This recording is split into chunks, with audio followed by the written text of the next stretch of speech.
Hi girls, how are you? Nice to see you. Thank you so much for coming. With your request, I do continue with talking about Shabbat.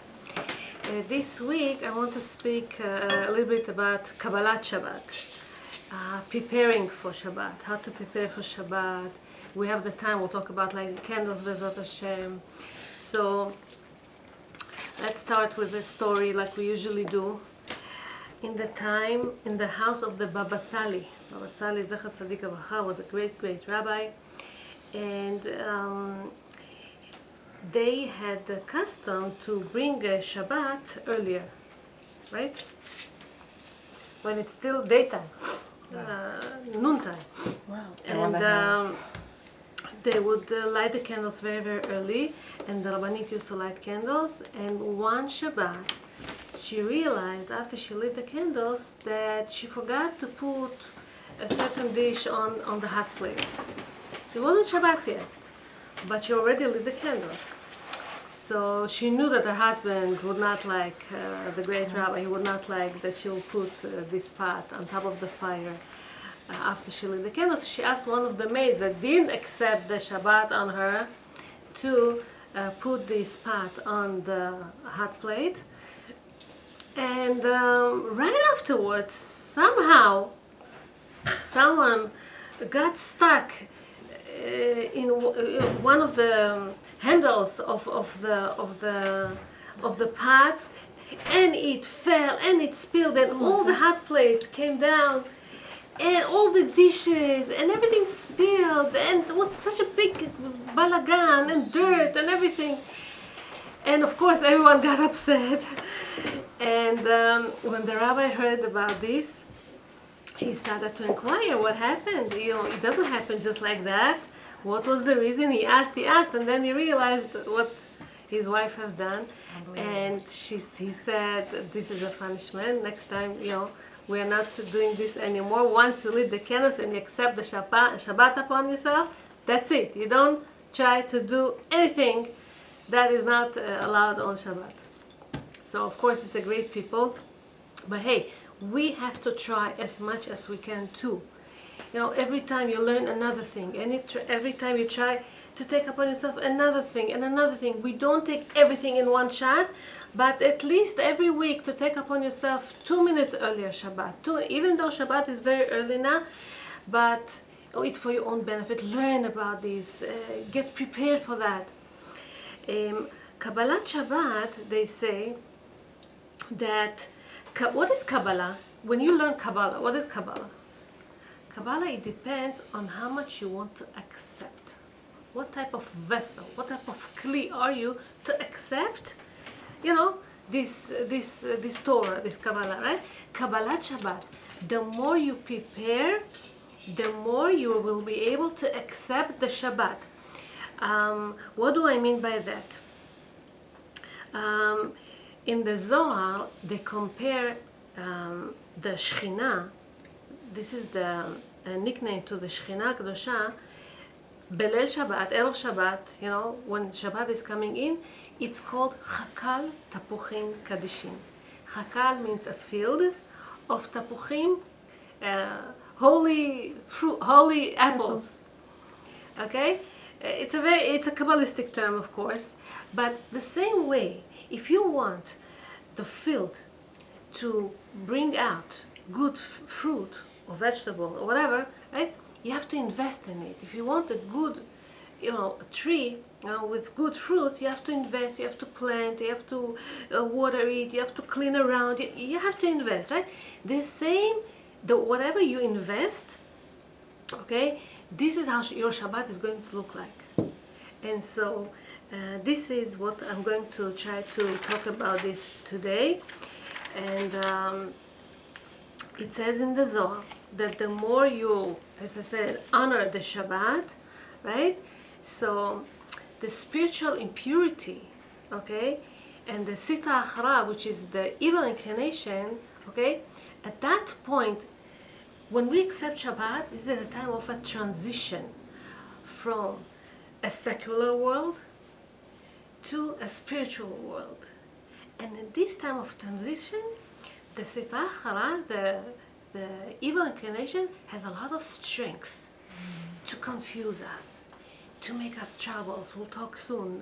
What it does to the woman at that time. What is it in the house at that time? It's a very stressful time. Because of the stress, you get angry, you get upset at your children, at your husband, at whoever is around. And this is the Maasim, this is what the Sitra Achara, the Satan, this is how he bothers you at this moment, because he wants you to get upset. He wants you not to accept the Shabbat. He wants you not to get ready. Right? So it's a special timing, and we have to be very, very careful at this time. It says whoever, God forbid, violates Shabbat, so he imprisons himself into the hands of the evil inclination, and then he suffers. He suffers from sadness. He suffers from all kind of depressions, from all kind of bad feelings. This is people who do not keep the Shabbat. This is how they feel. But people who accept the Shabbat upon themselves and they get ready, they get the neshama yetara, they get a special neshama, they get the light of Shabbat as the woman lights the candles. We'll soon talk about this. She is able to be so happy. She's able to accept the light of purity, of holiness, of the Shekhinah, of Hakadosh Baruch Hu. She will feel happy, and she screams it out to the family. This happiness is just for that Shabbat or the whole week? For the whole Shabbat. The Shabbat gives the power to the whole week, we know. But for that, we're talking about neshama yetara that the woman gets at the Shabbat. This is when she gets it. A woman, a husband, everyone. So, therefore, we have to get ready. How we get ready? We wear nice stuff for Shabbat. Not the whatever you wear before. They say, in the Mekubalim even say, white clothing, or white mitpachat, or white, something white, because white represents light. Dark, black, today it's modern to wear black, but dark and black is the other side of the Yetzer Hara, and we want the light one, so it's good to wear something, white mitpachat or white clothing. Bukharian people, old Bukharian people used to wear white. For sure. Today, the Ashkenazi world taught us to learn to wear everything black. But we have a picture of the chief Bukharian rabbi, Harav Kaiko, Zechrono Livracha, that was for 40 years a chief rabbi in Tel Aviv. We have pictures, he was wearing white kova, hat, and white clothing. This is how they used to wear. So today it's different, but Mekubalim used to wear white.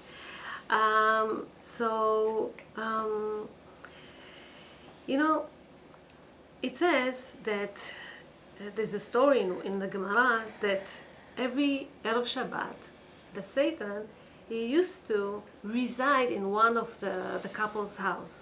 He used to get there and used to have a lot of fun there. He enjoyed there. He used to make a lot of fight and arguments between that couple, and they would fight and wouldn't get along, and she accuses him, he criticizes her, she blames him, he screams at her, she curses him, God forbid, and he would enjoy. They feed him. And so one time, Rabbi Meir Baal HaNes happened to be there in that area, and he heard all this fighting. He decided he wants to help them. So he went to their house and stayed by them, by the meals. And he talked to them, and he talked, and he talked. They wanted to fight, but because of the rabbi, so they hold on with the fight, and they pushed it. He was there for 3 weeks, this rabbi. Wow. He didn't leave, and they learned how to control themselves. They learned how to give in, how not to answer back right away. The rabbi taught them a lot of things. And when the rabbi left that town, he heard the Satan that was crying and say, "The rabbi took this house from me. I was controlling this house. I was ruling this house, and the rabbi took this house from me." See? Rabbeinu Achida says on this Gemara that at this time is a very dangerous time for fightings between couples. And whoever works in the house and prepares for Shabbat, all these people, because of the stress, they start fighting. And he says, if you keep quiet, if you don't answer at that moment, if you give in, this is when you become smarter. Rabbanit Yehoshua says that a man, he fights with his house with the members of the house at that moment because he thinks he's right. He does it l'shem shamayim. What does it mean l'shem shamayim? You're not going to be ready for Shabbat. You're going to violate Shabbat. It's not good. It's not good. And he tells them and he argues with them and everything. And so he thinks that he does it l'shem shamayim, but he doesn't understand that it is Satan that brings this fight inside the house. And so he has to keep quiet and not blaming his wife because it's not her fault. And this is something that we have to be careful. Not only Erev Shabbat, Bichlal, the whole Shabbat, we have to be careful not to get angry. I told you last time that people who bring Shabbat early and take it out later are able to save maybe relatives and also themselves from a punishment later on, La'olam Haba, because I said that during Shabbat the fire of Gehenom is not working, is resting. Hashem even forgives, doesn't punish wicked people in the Gehenom on Shabbat because it's a resting day, in honor of Shabbat, right? So it says that Rabbi Shimon Bar Yochai says, ושמרו בני ישראל את השבת, לעשות את השבת לדורותם, says in Sefer Shemot. And this pasuk, ושמרו בני ישראל את השבת, לעשות את השבת לדורותם, is the acronym, is the initials of דירה חמה מושלמת. Means, blessed is the one that prepares a house to dwell, for the Shabbat to dwell inside him, okay, in his heart, and so he won't get upset, he won't get angry. So all these bad spirits, okay, bad qualities won't get into him, because this is the fire of Gehenom. When somebody gets angry, this is the fire, like it says, לא תבערו אש ביום השבת. It says in Parashat Vayikra, לא תבערו אש ביום, not to put a fire on Shabbat, because כל הכועס, it says, כאילו הבעיר את אש הגיהנום. It's like he initiated the light of Gehenom. Why? Because we know that on Shabbat, the Gehenom is not working. The fire in the Gehenom is not working. You go and put on the fire over there when Hashem ordered not to have this fire of Gehenom on Shabbat. So careful have to be people not to get angry on Shabbat. Of course, not to get angry on the other days too. It's not good, but especially on Shabbat.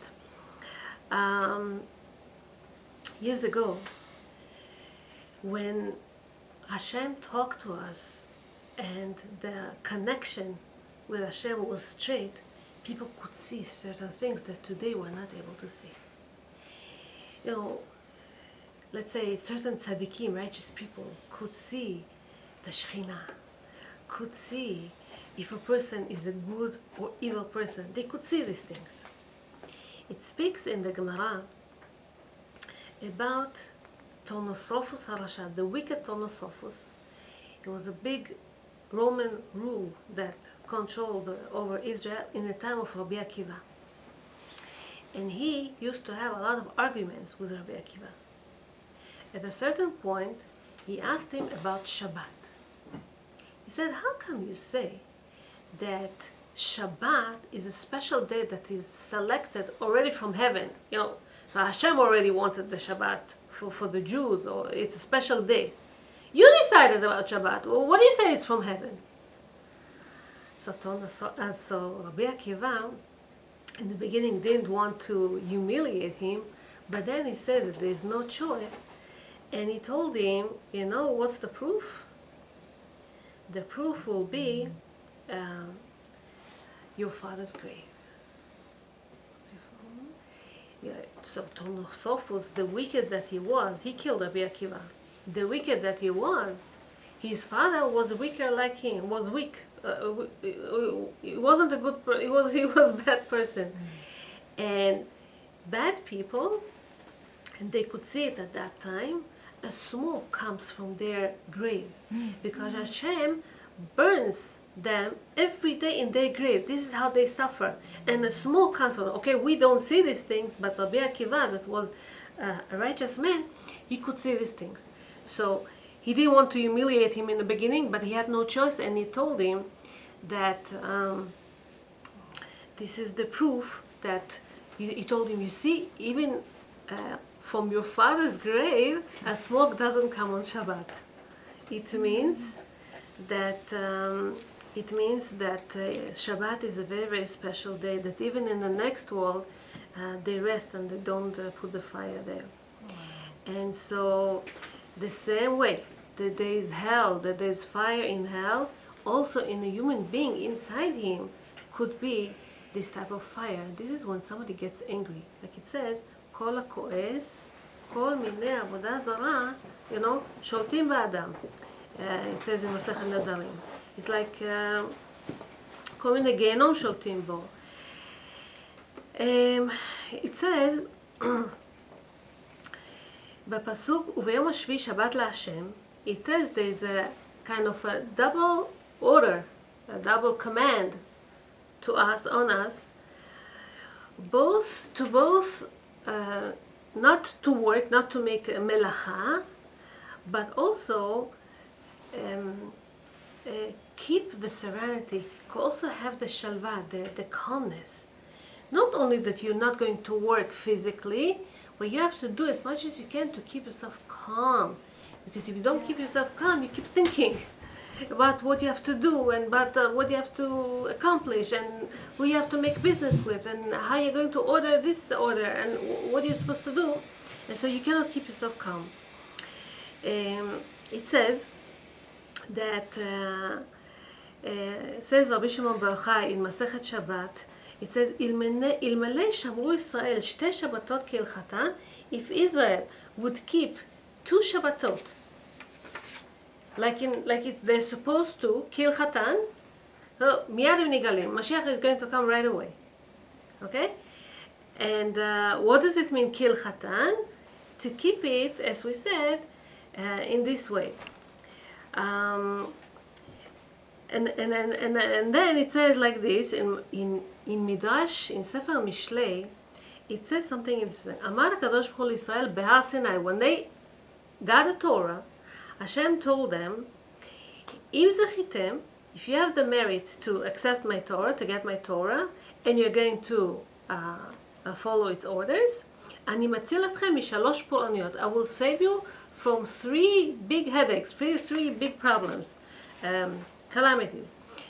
מלחמת גוג ומגוג, the war of Gog and Magog in the end of the days.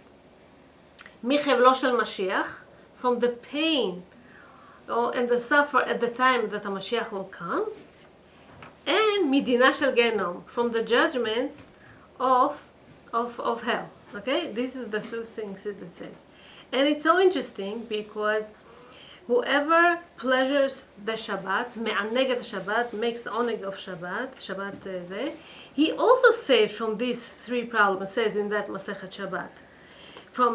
Because מלחמת גוג ומגוג and חבלי Mashiach, the pain that the Mashiach comes, they will come to us because of the anger of Hashem.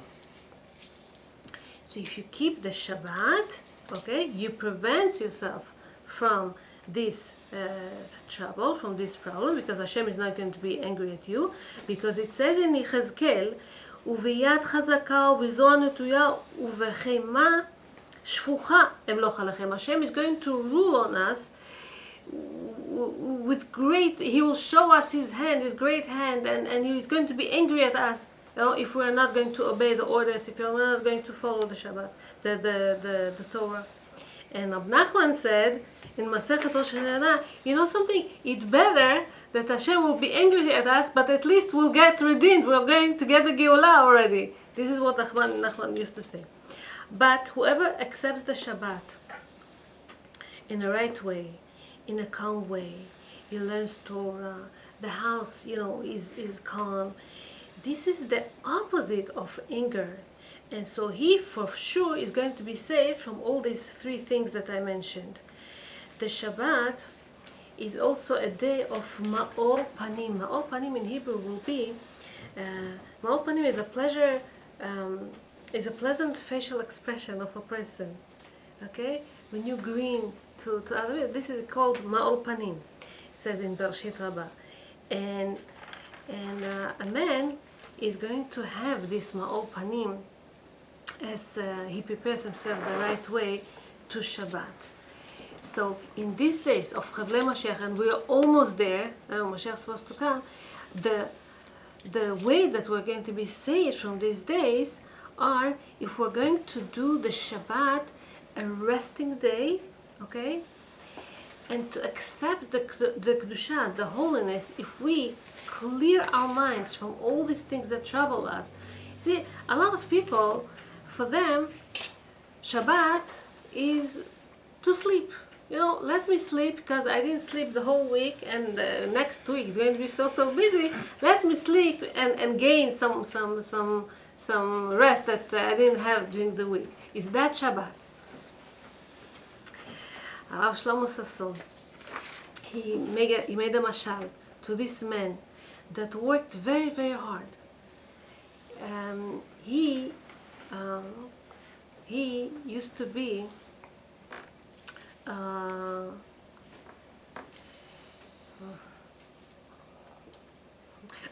he worked very hard, and one day as he got a salary and wanted to go back home, he saw people are gathering. What happened? They were selling a ticket for a special, very talented speaker or lecturer that is going to come and make them a great speech. So he said to himself, I work so hard, I don't have time, maybe I'll listen to this shiur. So he gave, $100 for entrance fee, he bought a ticket to get into that lecture. He comes inside, he checks the room, everything is fine, beautiful. He finds himself a seat, he sits, it's so comfortable. It's pleasant, atmosphere is good, everything is fine. And as the speaker gets onto the stage to speak to the people, slowly, he speaks so pleasant and so nice, he falls asleep and he sleeps all the way through the end of the lecture. When he wakes up, he hears a big applause, clapping, people are clapping at the end of the class. So the man sitting next to him tells him, so how was it? Did you enjoy it? He said, yeah, I enjoyed it. It was good. So tell can you summarize me? I wasn't here in the beginning. Can you tell me how was it? He says, well, the chair was comfortable. The heat, it was too hot, I think, but otherwise, it was nice. Is this what we came for? Is this what he paid for? He had this comfortable seat at home. He had heating or air conditioner or whatever at home too. This is not the reason that he came to that shiur, right? So this is, he says, when people think that they'll come home, they'll rest, they sleep all the day, this is going to be their Shabbat. No, you miss a lot, because Shabbat is not only for sleeping and eating, but also get spiritual. Okay? Because it's very important. See, in America, we have Sunday. There is a big difference between Sunday and Shabbat, right? Yeah. What's the big difference? Do everything else. Yeah, but to do Shabbat, you can do whatever you want. All the things that you don't have the chance to do during the week because people are working. Well, we are not allowed to do all this. Why? Why not? So that we clear our mind from all this and focus on things that are more important. Family, Torah, other things. So,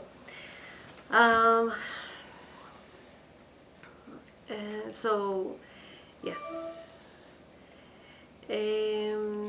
spirituality.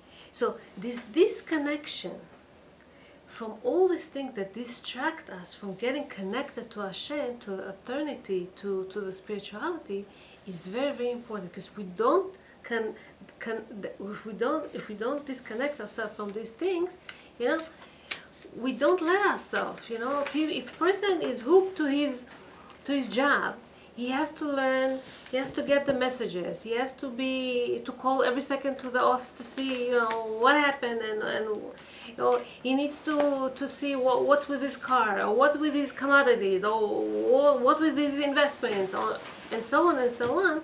He's losing it. He doesn't have it. So in today's life, in the modern life, when we live in the 21st century, you ask people, first thing after you ask a person, what's your name, you ask him, what do you do? Mm-hmm. That's true. Right? Because it's so important today. Yeah. Where are you? We want to know what's your agenda. What do you do in your life? If you're not doing something, you're lacking. You're worthless. What are you? So people have to work, and do and prepare, and that. If you don't do these things, you are. And people feel all the time that they have to produce, they have to run, they have to see, they have to be heard, they have to earn, they have to experience things, they have to. And otherwise, they're not touching the most important things in life. And work is a symbol for success. Work is people get addicted to their jobs, to their works, to whatever they do, to their titles. And the economy of the world, right? They depend so much on marketing. And what's the idea of marketing? Marketing is, I want to sell you something that you lack, something that you miss, something that you don't have. Imagination. Right, is all about advertising and sending you messages. You need it, you don't have it, and if you don't have it, so you're worthless. You're useless. You don't know anything. So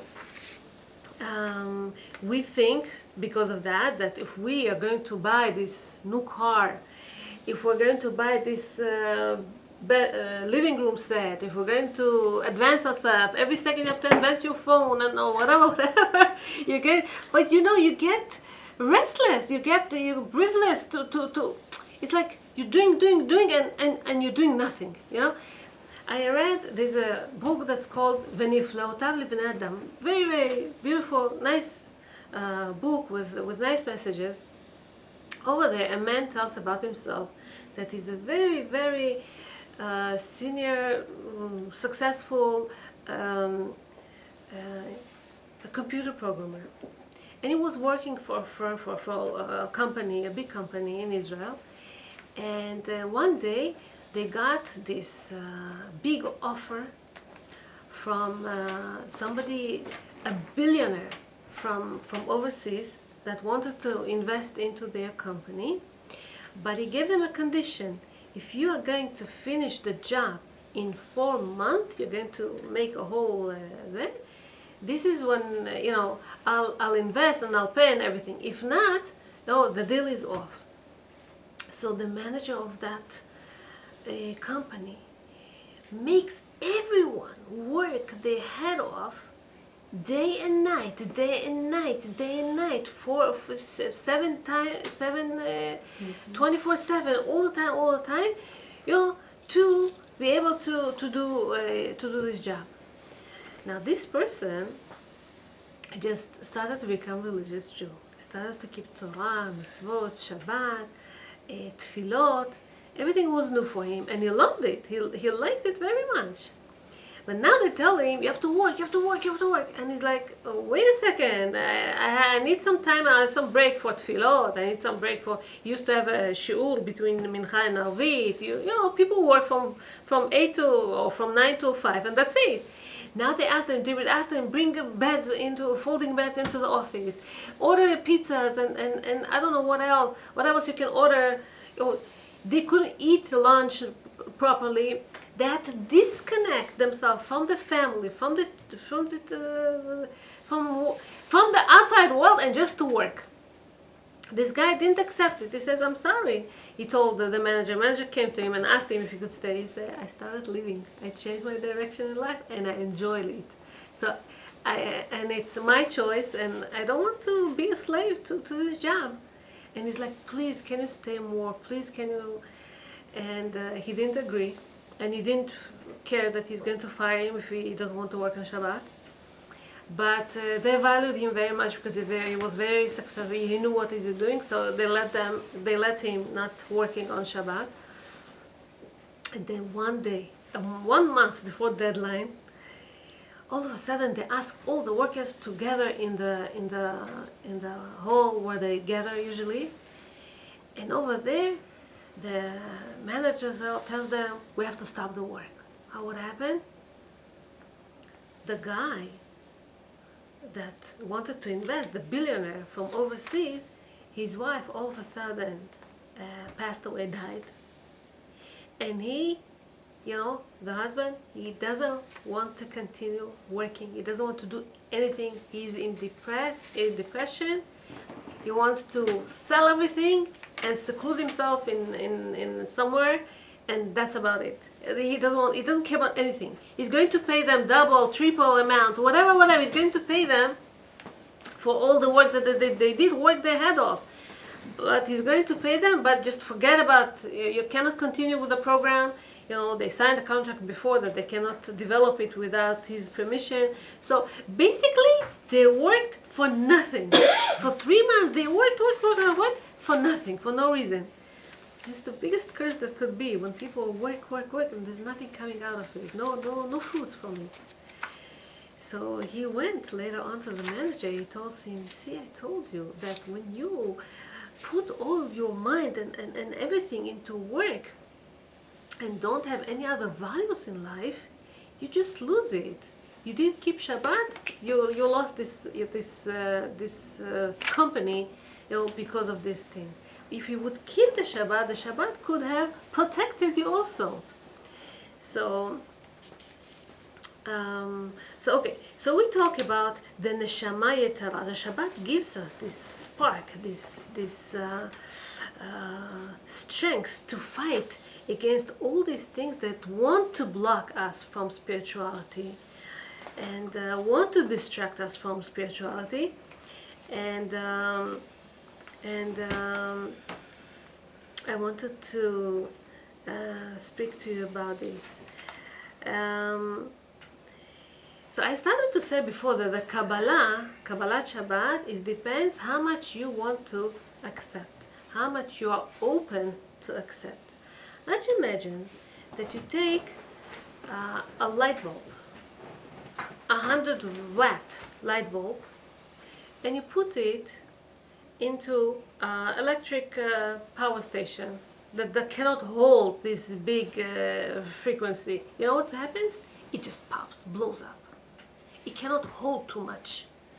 So sometimes people are not able to accept too much kedusha, too much holiness. When the woman accepts the Shabbat upon herself, when she lights candles. So a person that is stuck too much into his materialistic world, into his thoughts, into his emotions, into his small little anger and getting upset, and all his actions and his desires, and he wants to buy another thing and another thing and another thing. These people, these things prevent from him to progress, and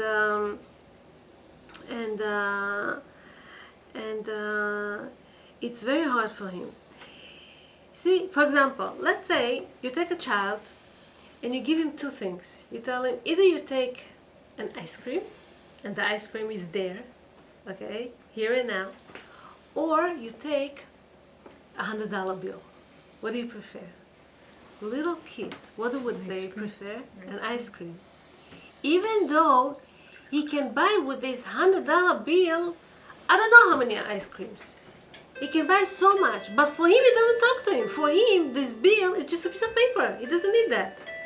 For him, ice cream is here, is tangible, is live, is tasty, is good. He wants to get this. So could be people who don't understand what's the value of Shabbat. There was this guy that came into, he needed a car service, so he ordered a taxi, and he went into this taxi, and the taxi man started to talk to him. He tells him, the guy, he was a rabbi that give lectures. He tells him, tell me, how many hours are you on the road? How many hours you're working for? He tells him, many hours, between 12 to 16 hours every day. He says, whoa, you're probably very rich if you make such a big amount of money. He said, what? Are you kidding me? What type of rich? I'm not rich. He says, you probably have a big house. You probably... He says, what are you talking about? I hardly pay the mortgage for my little apartment. I don't have. He says, why not? He tells him, I don't have a business. I give lectures here and there. I have a big family. I have a lot of kids. And whatever I earn is enough for me. I'm fine. I don't need more than that. Why it's not enough for you? He says, I don't know. Can you explain me, Rabbi, why I don't have any blessing in my job? So the Rabbi explained to him, imagine to yourself a big apartment building. And then on top of this apartment building, there is a tank of water. And all the apartments, they get the water from this tank through pipes. Now, by the years, the pipe, they do get old. They get rusted. They get spoiled. They're full of holes. A lot of dirt's coming in. A lot of water is spilling from there. And what happens if you have an old pipe? You open the water, and but it's getting wasted because it doesn't go through straight to your house. The pipe